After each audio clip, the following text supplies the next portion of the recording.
కేటీఆర్కు high court నోటీసులు, ఎమ్మెల్యేగా ఆయన ఎన్నిక చెల్లదంటూ కేకే మహేందర్ రెడ్డి మరో వ్యక్తి పిటిషన్లు వేసిండ్రు. ఇక కొడుకుకు ఆస్తులు ఎట్లొచ్చాయో కేటీఆర్ చెప్పలేదని అభ్యంతరం వ్యక్తం చేసిండ్రు. విచారణ 4 వారాలకు వాయిదా పడ్డది. విషయం ఏమైంది? అది హిమాన్షా, ఏం పేరు, హిమాన్షుకు కోట్ల రూపాయలు ఉన్నాయని చెప్పేసి అందులో అఫిడవిట్లో రాసిండు.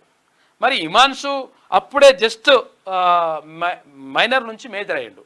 మేజర్ అయిన 2 నెలలకే ఇన్ని పైసలు ఎట్లొచ్చినాయి? అసలు ఏంది? ఆయన ఏం వ్యాపారం చేసిండు? ఇప్పుడు ఆమె కల్వకుంట్ల కవిత కూడా వ్యాపారం చేసింది చెప్తుంది కదా, మరి ఈరేం వ్యాపారం చేసిండు, కథ ఎట్లొచ్చినాయి అని చెప్పేసి అడుగుతూ ఉన్నారంట. కాబట్టి దానికి సంబంధించి వివరాలు ఇవ్వాలి.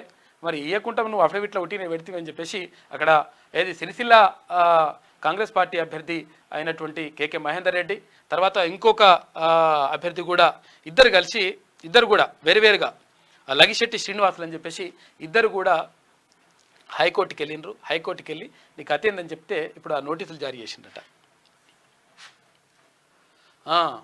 కొడుకుకు ఆస్తులు ఎట్లొచ్చాయో కేటీఆర్ చెప్పలేదని అభ్యంతరం, విచారణ 4 వారాలకు వాయిదా వేసిండ్రు. సిరిసిల్ల బీఆర్ఎస్ ఎమ్మెల్యే కేటీఆర్కు హైకోర్టు నోటీసులు జారీ చేసింది.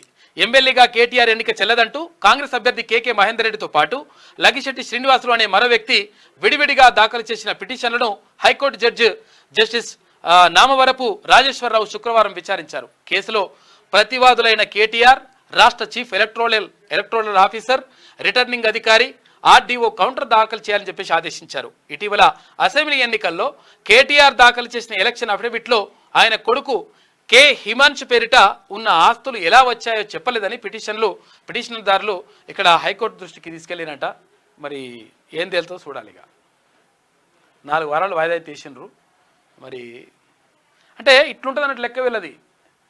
మాకు మా నాన్నకు అప్పుడే లేవని చెప్పేసి ఇంతకుముందు వీడియోలు ఉండే కదా, మాకు ఆస్తులే లేవని చెప్పేసి ఒకసారి, మాకు 100 ఎకరాలు ఉన్నాయని మళ్ళీ ఒకసారి, ఇట్లన్నీ కథలు ఉంటాయి. వీళ్ళ లెక్కలు అన్నీ తేలుతున్నాయి, మొత్తం బయటకు వస్తున్నాయి. లక్షల కోట్లు కొట్టేసి విదేశాలలో పెట్టినట, లండన్లో, విండల్లో, అమెరికాలో అంతా మొత్తం పెట్టొచ్చినట పైసలు. ఎందుకు మళ్ళీ వాళ్ళ గురించి మాట్లాడుకోవాలంటే మొత్తం నాశనం చేసి రాష్ట్రాన్ని కథం చేసి పడేసిండ్రు వాళ్ళు. వాళ్ళ గురించి మాట్లాడుకోకపోతే ఎట్లా? వాళ్ళ పైసలు తిన్నాయి కక్కియొద్దా? లేకపోతే మనం కట్టాలి పైసలు?